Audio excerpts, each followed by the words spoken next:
According to World Bank statistics, 1 billion people experience some form of disability. In the United States, 61 million adults live with a disability, with the percentage of people living with disability being the highest in the South. The U.S. dedicates July to celebrate Disability Pride Month in order to raise support and awareness. About 1 in 6 people currently in the European Union aged above 15 have some form of disability. When it comes to accessing the job market, only 50.6% of people with disability have a job, compared to 74.8% of non-handicapped people. Around 400 million people with disability live in the Asia-Pacific region, making it by far the region with the largest number of people with disability in the world. Around 1 in 6 people in Australia have a disability. Disability discrimination accounts for the highest volume of complaints across the board of the Australian Human Rights Commission. According to the UN, more than 80 million people live with a disability in Africa. In its major capitals, such as Accra, Lagos, and Lusaka, hundreds of people with disability can be found by the roadsides, begging for alms. The 2030 Agenda for Sustainable Development has 7 targets, clearly stating that disability cannot be a reason or criteria for lack of access to development programming and the realization of human rights. As prior to the revolution and under Ben Ali's autocratic rule, the subject of the rights of people with disability was not given much attention, though the country passed laws on vocational training in 1988 and professional integration and employment for persons with disability in 1989.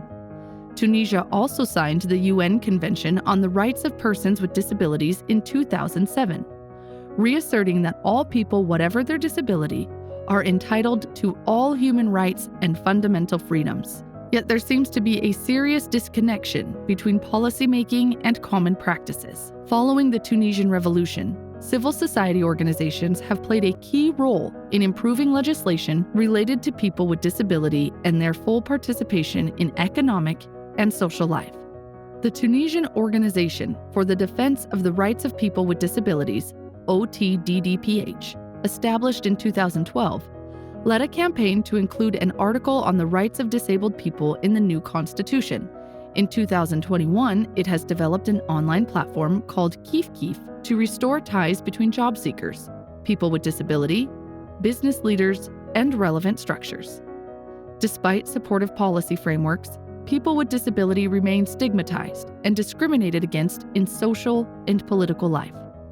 According to a report shared by the Tunisian government in 2019, there are 310 government-administered schools for children with disability, attended by roughly 16,496 students. However, the latter are reported to face serious staffing problems and are often located out of reach. Several students unable to carry on their studies take a vocational path, such as hairdressing or sewing, in order to make a living. Handicap International states that people with disability are more likely to work in the public sector rather than the private sector. In order to encourage hiring people with disability, the Tunisian government offers incentives allowing the wages of disabled employees to be paid out of taxes. In practice, however, the quota is rarely implemented. The social exclusion of people with disability is not only restricted to employment, but is also extended to the health sector. In fact, few references are made about their general access to health care, with little information on sexual and reproductive health. In the political field, Tunisia does have a supportive policy framework for the inclusion of people with disability in electoral processes. According to the International Foundation for Electoral Systems, the 2018 Tunisian municipal elections implemented specific disability access rules to enable people with disability to participate as voters and candidates. All election offices became accessible for wheelchair users, and other materials were made available for people with visual and auditory disability.